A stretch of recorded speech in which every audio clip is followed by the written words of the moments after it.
what's up, man? Today we finna watch some Tommy G McGee inside the largest prison in Texas. I don't know. This boy doing some official junk. No, officially you gotta be to be able to do some documentary junk and some in a prison, the largest prison in Texas at that. Like he inside. Welcome to the largest prison Like speech. in Texas. Like they in the lunchroom speech. You know what I'm saying? Oh, Cofield.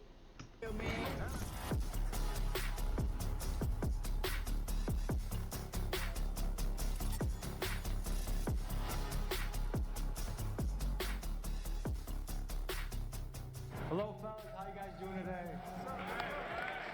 I'm the very first person. I told you, didn't I tell you?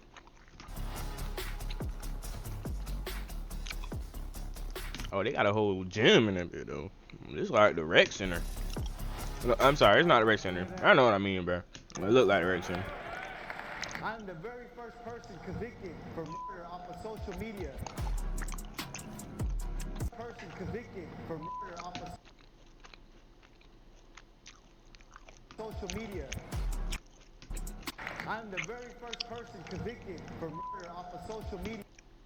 Uses MySpace page. Oh.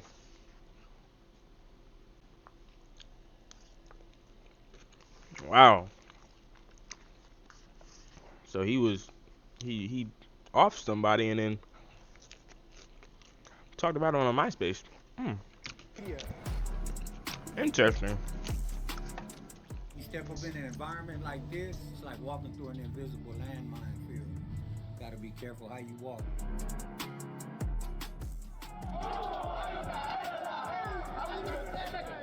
Me and my partners went to his side of town and we ended up jumping on his partners. That was the birth of the beef. They do say in jail though, or in prison. Sometimes people that you used to have beef with might be your friend in jail. Sometimes they be trying to, you know what I'm saying? The Cofield Unit. It's a name that new arrivals to the prison fear. For decades, it's carried a reputation as a brutal and unpredictable place. Located in Tennessee County and home to over 4,000 men, it is the largest prison in Texas. 4,000 people in jail. That's a lot. Well, that's not, I mean, it's way more, you know what I'm saying, U.S., but they be locking folks up, boy, I tell you that. Behind the barbed wire and within cell walls, tensions can run high. There's racial conflict, gang rivalries, power struggles, and stabbings. Offenders here have taken lives, done armed robberies, and the most violent crime you can imagine. Folks, this is a brutal place to be incarcerated. Like most prisons in Texas, it is without air conditioning, and here both inmates and staff suffer through temperature. No AC? They must not be getting no, it must not be privately owned. Because, you know, they supposed to be out saying that can reach over 110 degrees. Some say this is a violation 110 of human degrees, rights, while others say it is a ruthless reality that comes with choosing to do unspeakable crimes. Within the dark walls of this prison, light emerges. Because that don't sound too fun. There are innovative programs that the Texas Department of Criminal Justice is piloting in an effort to rehabilitate these men so they can one day be well integrated back into society. The man that takes us into the Cofield unit goes by Sambo. At one point, Sambo was a gang leader for one of the most powerful gangs in Texas. Okay, so he got an end. Of the 30 years he served in prison, 10 of them were in the Cofield unit. He was once a man that had no regard for human life. But now, a changed man, he has dedicated his life to helping others break the cycle of violence and live a life built on purpose and positivity. Today, he brings us into the Cofield unit to show us what he and the men have been working on. Join us now where no camera has gone before. Life is a mission, an adventure, a journey, and to those bold enough risk-taking G. You can literally watch the ads disappear in real time. Like, it's not even fair. They give me ads back to back. Ad in the video. YouTube ad. I said, But up early with it, 10 a.m. Hey, Texas do get hot though, bro. I remember when I was visiting Texas. Man, was I in that gym. Ah. We left Dallas early this morning. We took a lonesome highway road to Tennessee Colony, Texas. We're going to be visiting the largest prison in Texas. The United States locks up more people than anywhere on earth by far. If you look at the numbers, we lock up about 1% of our entire population of our country, which is a wild statistic. There are people. Didn't I just say that earlier? America, boy, do they lock some folks up. Oh, buddy tripping. Look how he side-eyeing the camera like this. People here that haven't seen light of day as a free man for 10, 15, 20 plus years. And I'm eager to learn crazy. their stories, hear their experiences, and see how they deal with the concept of living in a cage for a good portion of their life. This, folks, will be unprecedented access to the Cofield unit in Tennessee Colony, Texas.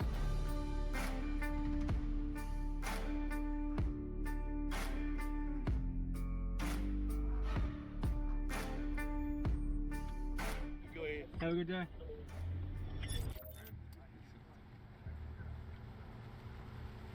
What's up, my brother? How you doing, brother? All right. Good to meet you. Good to meet you, man. Y'all can park anywhere back here. We're just waiting on them because we got to unload this stuff. All right? Cool. And get ready to come out.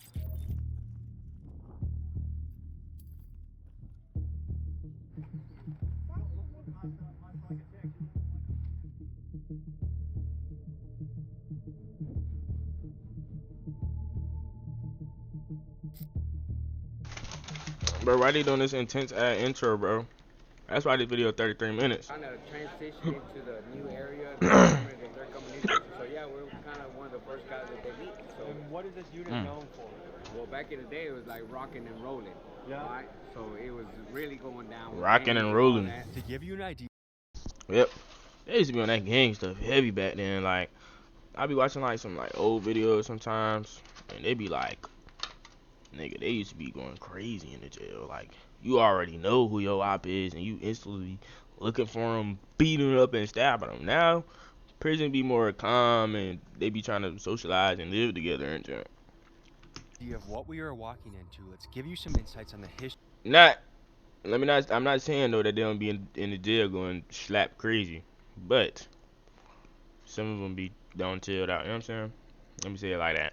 Of violence here at the Cofield unit. In September of 2023, an inmate at Cofield unit stabbed a guard. After he was restrained, the inmate was severely beaten by guards and hospitalized. 13 guards resigned or were fired shortly after. For a prison facing staffing shortages, incidents like this put further 13 officers beat on one dude? Is that what he just said? I mean, he did stab a guard. After he But was still. restrained, the inmate was severely beaten by guards and hospitalized. 13 guards resigned or were fired shortly after. For a prison facing staffing shortages, incidents like this put further pressure on the guards. Also in September of 2023, Billy Chamirmir, killer of 22 women, died at the hands of his cellmate. And if you read the accounts written by inmates on prisonwriters.com, you'll see countless stories of men being stabbed, strangled, and extorted. Yeah, like I said, they do be tweaking out now. You can't sit there and say that they don't be in jail. Like, I don't know, like, you already locked up, bro. Like, why you? I mean, that is crazy. Like, you in a cage though, so it's kind of like, shoot, cage animal. So knowing full well the violence that lurked within these walls, my aim was to find the humanity within these men. When I was there, it was a very violent, volatile environment. Violence is what set the standard. So I knew that my only method of progress They say go in jail and punch the biggest dude. Sorry. would be to instill the most fear in as many people as possible. Well, I got a little life sentence. Right? Been here 17 years. I was high on drugs. So drugs. Why are you talking about I got a little life sentence? That's not little, that's your whole life. me snatching One decision can really, like, your whole life? Your entire life is just in jail? ladies first, which gave me a life sentence. Second time down. First time was a DWI, 2-year sentence, and then they shot me with a life sentence 5 years later. I wasn't arrested, but I was rescued. So to me, that is a blessing. Building your online business? Go to Wix.com and set up. So he said he wasn't arrested, he was rescued. I mean, I guess maybe say if it got you away from the drugs, sure, but you could have found other ways. But I was rescued. So to me, that is a blessing. I'm locked up for possession with intent to deliver. Twin name is First Aid, AYD. Boy, boy. And I've been locked up for about to be 16 years. Organized crime to with murder, you know what I'm saying? One of my partners we went to go meet up to fight off inside this little parking lot or whatever, and in the midst of the fight supposed to happen, people started shooting, you know what I'm saying? Hey, that'd be crazy though, bro. Like, bro, y'all pulled up the squabble, and y'all pulling out guns.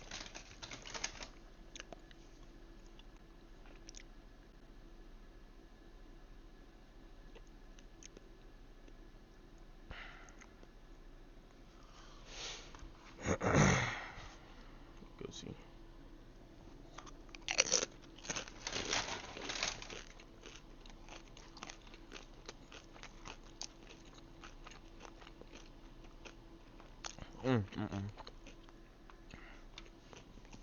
My bad. Charged me for being like a witness to the murder without saying something, you know. I'm an ex-Mexican Mafia gang member. I spent almost 13 years with that family. I'm not proud to say, but I stabbed somebody 22 times.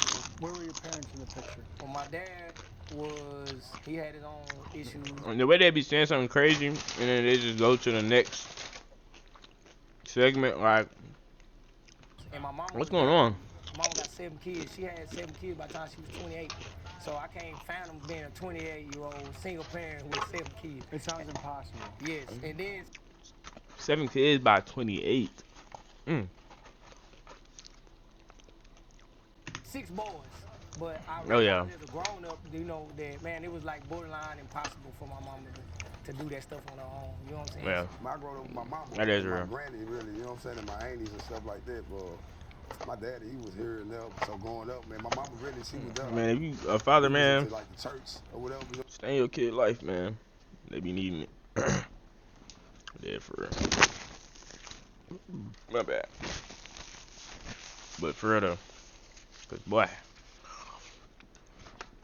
You know what I'm saying? But as I got older, I started getting kind of tired of it. So, man, this but food my was mama always delicious. told me to like do the right thing. You know what I'm saying? Seeing for is good and positive on me. But as I grew, I kind of got with the wrong crowd. I started seeing the money, the cars, the jewelry, you know, stuff like that. You know, typical neighborhood stuff, and things flourished into stuff that it wasn't supposed to be, which led me right here.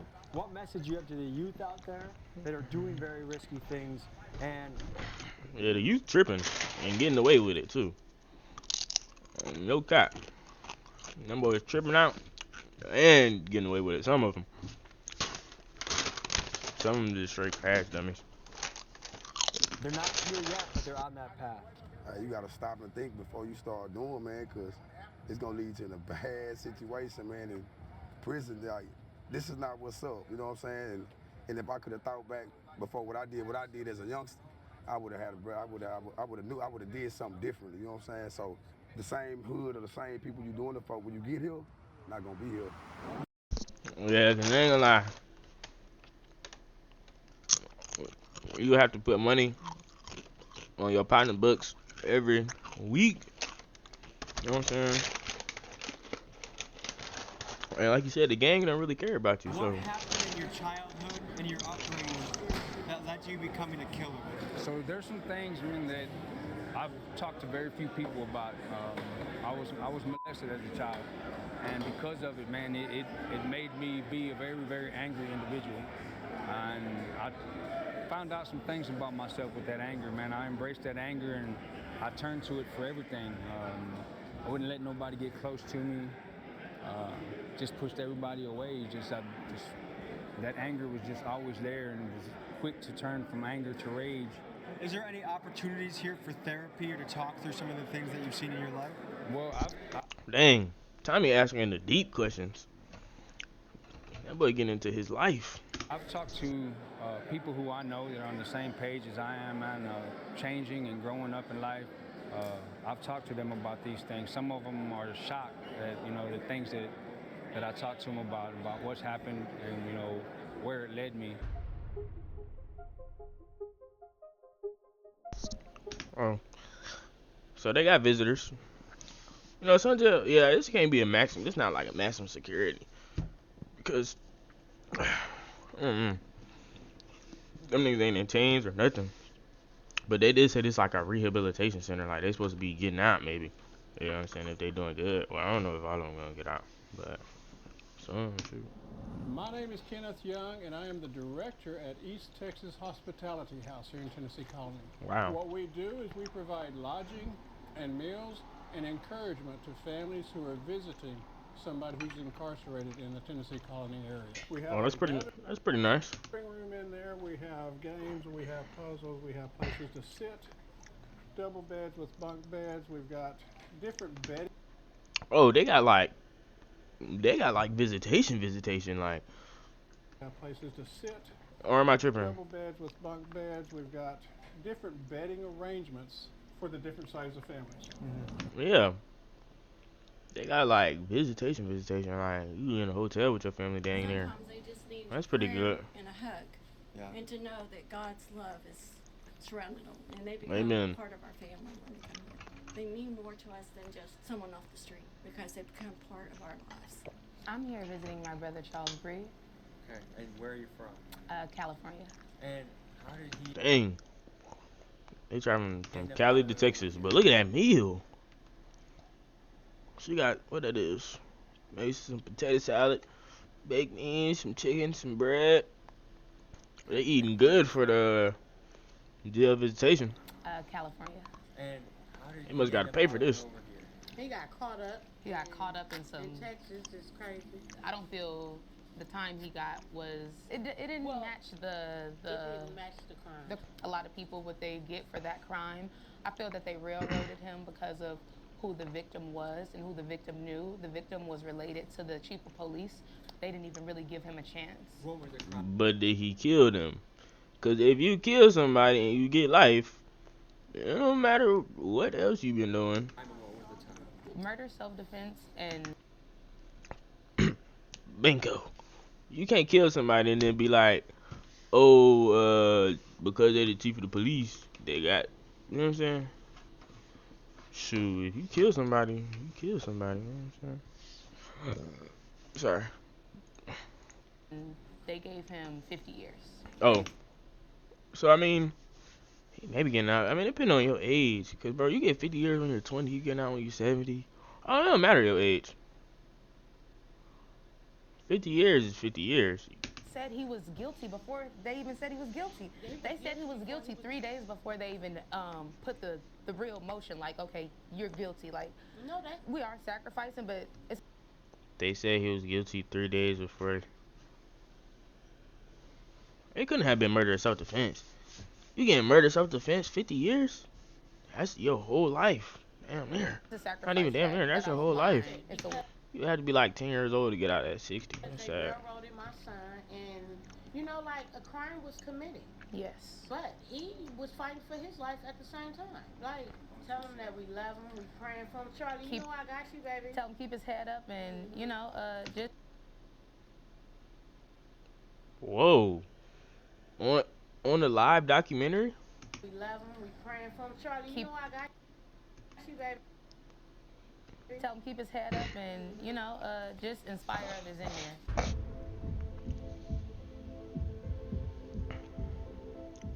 And what role does religion play in y'all's life? Religion played the biggest role in my life because if it wasn't for God, if it wasn't for my relationship with Jesus, then me and you wouldn't even be talking right now.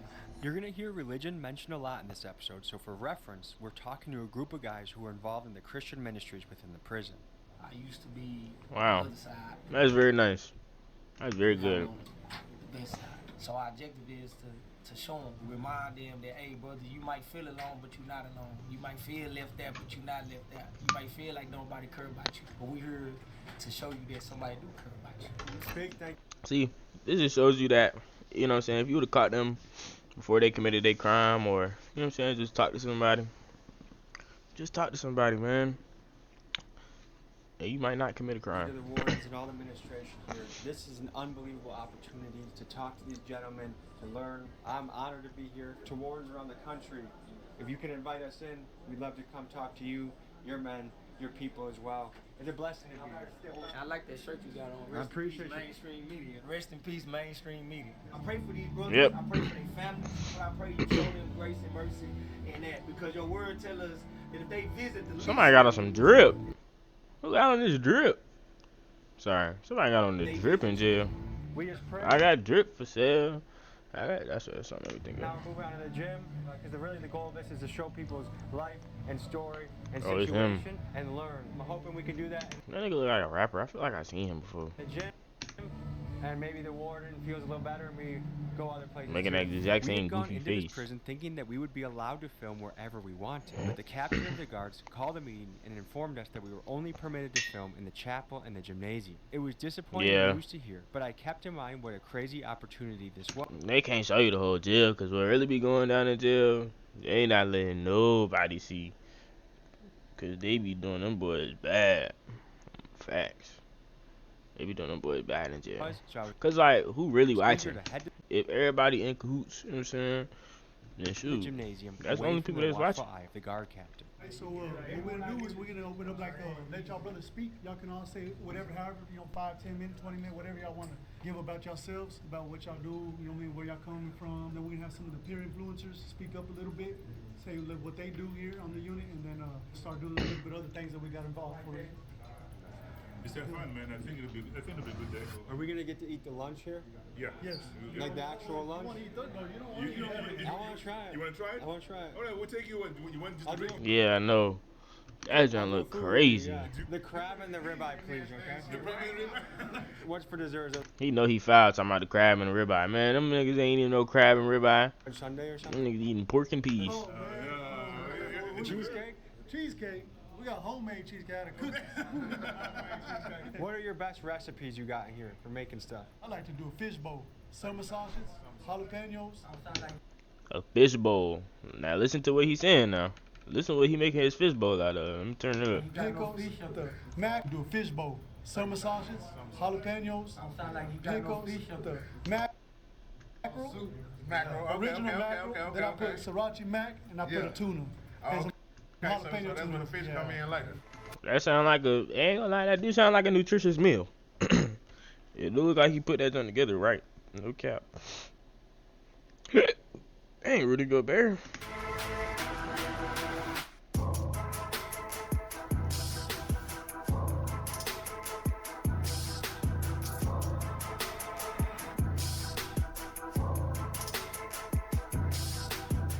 This is like a little thing for Glow that we do every Friday. And we're going to do a little bit of performing, front line, and we're going to do a little bit of rapping. I made the personal choice to become a better individual, to become a better man. And I fell into the street life. You know, I succumbed to the elements of the street. If I was going to be a gangster, I was going to be the hardest gangster there ever was. I was involved at the highest level of criminality. For a homicide I did not do, I took the blame because I didn't, you know, snitch on nobody. You know, Oh, so he got time for just, you know what I'm saying? All I did is I did. I needed to use my influence in a positive and productive way. I renounced my membership in the gang and just started doing positive things on my cell block. And I'm out. You said he renounced? Here I didn't know you could renounce from the game. Doing the same thing that I was doing in there, but out here modeling it.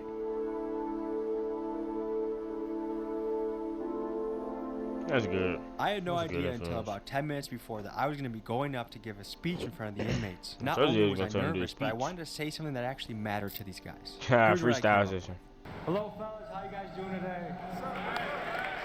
Just so my conscious. name is Tommy G.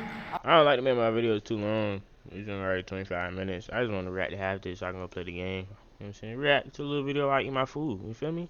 So I'll catch y'all boys in the next one, man. If you want to finish watching this video, go watch Tommy G McGee inside the largest prison in Texas. Catch y'all boys in the next one, man. Peace.